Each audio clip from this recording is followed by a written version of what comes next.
But there it is. The most terrifying object in the known universe. Hey everyone, Pop here. That right there is a black hole, a region of space where gravity is so impossibly strong that nothing, not light, not information, not even time itself, as we understand it, can escape once it crosses a certain invisible boundary. That boundary is called the event horizon, the point of no return. And what happens beyond it is one of the biggest, deepest mysteries in all of physics. Today, we're going on a one-way journey past that point of no return. What would you actually see? What would you feel? And could anything possibly survive? Let's find out together. Let's set the stage properly. Imagine you're in a spacecraft approaching a supermassive black hole, one containing millions or even billions of times the mass of our Sun. Why specifically a supermassive black hole? Is a regular stellar mass black hole not dramatic enough for this scenario? A smaller stellar mass black hole would kill you almost instantly from tidal forces, long before you even reached the event horizon.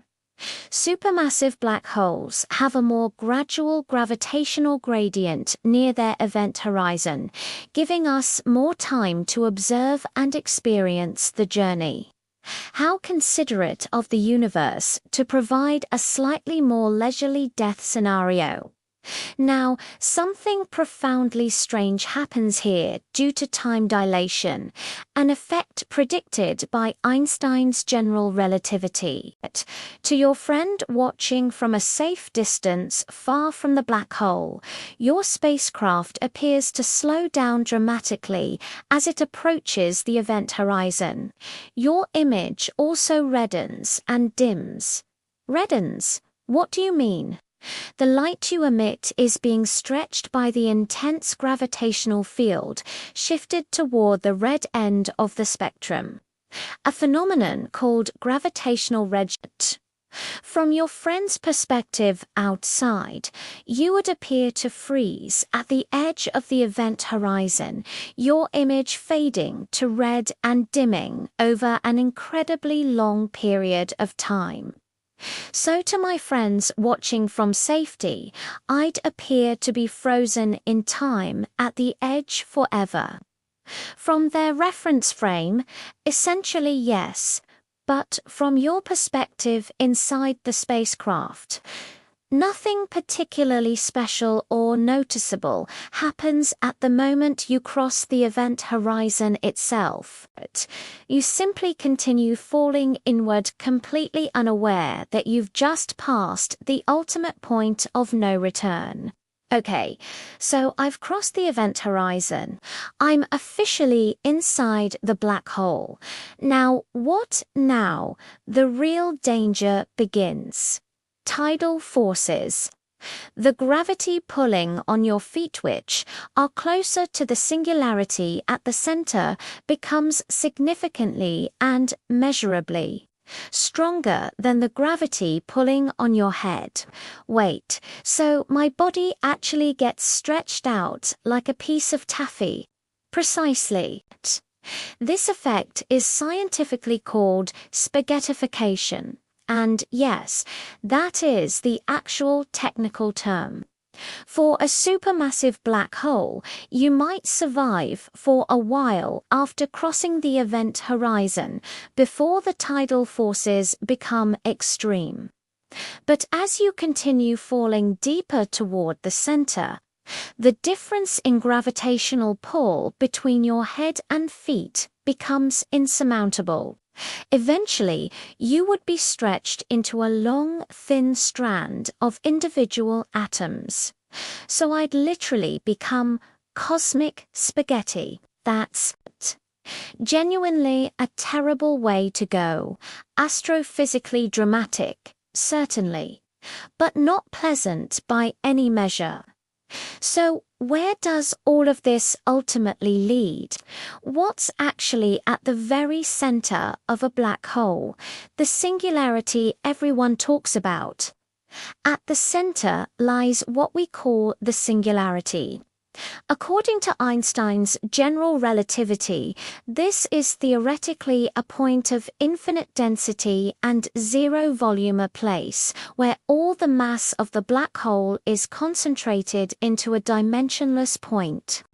Infinite density, zero volume, that sounds like the mathematics is completely breaking down.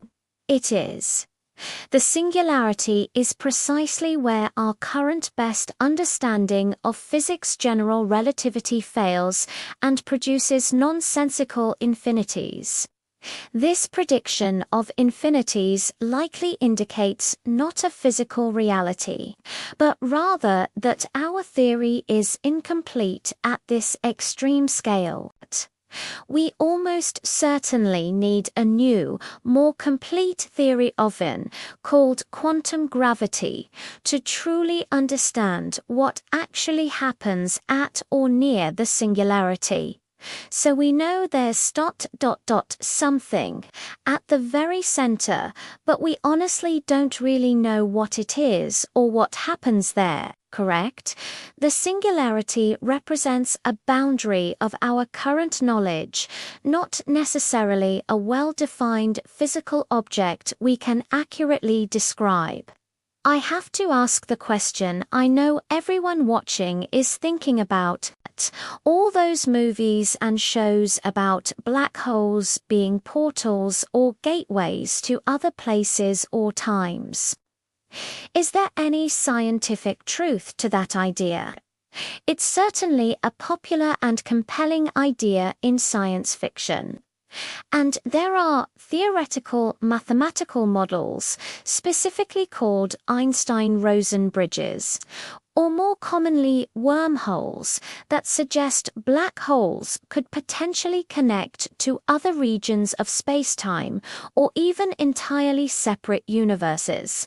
So it's actually theoretically possible based on the math. It's mathematically possible within certain solutions of Einstein's equations. Yes.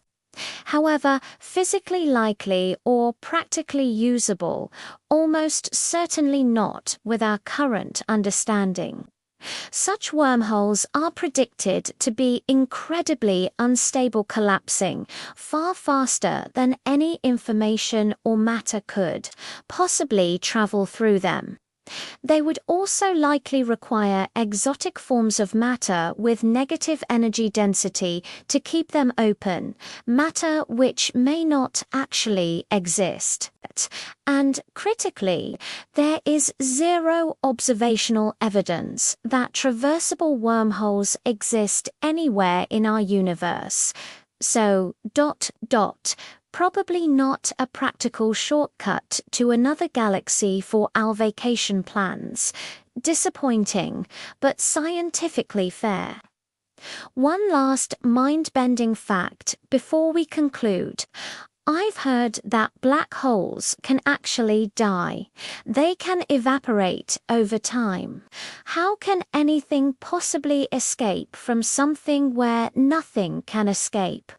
This is Hawking radiation, named after the legendary physicist Stephen Hawking, due to quantum mechanical effects occurring near the event horizon. Pairs of virtual particles are constantly popping into existence out of the quantum vacuum.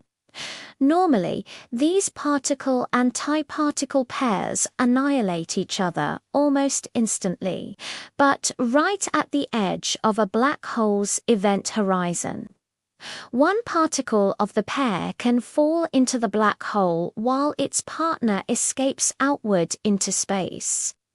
The escaping particle carries away a tiny amount of the black hole's mass energy over incredibly, unimaginably long times, far, far longer than the current age of the universe. For any large black hole, this slow process causes the black hole to gradually shrink and eventually evaporate completely.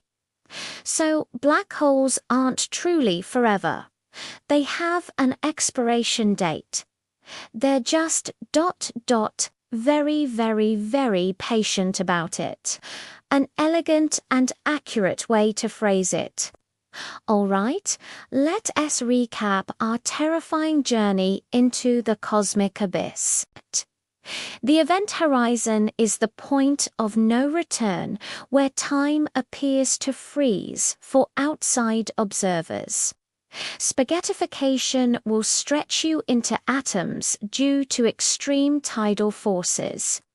The singularity at the center is where physics breaks down and our understanding ends. Wormholes are theoretically possible, but practically almost certainly not. And Hawking radiation means even black holes slowly evaporate over cosmic timescale. Black holes are terrifying, beautiful, and represent a giant here-be-dragon's warning sign on the map of our universe.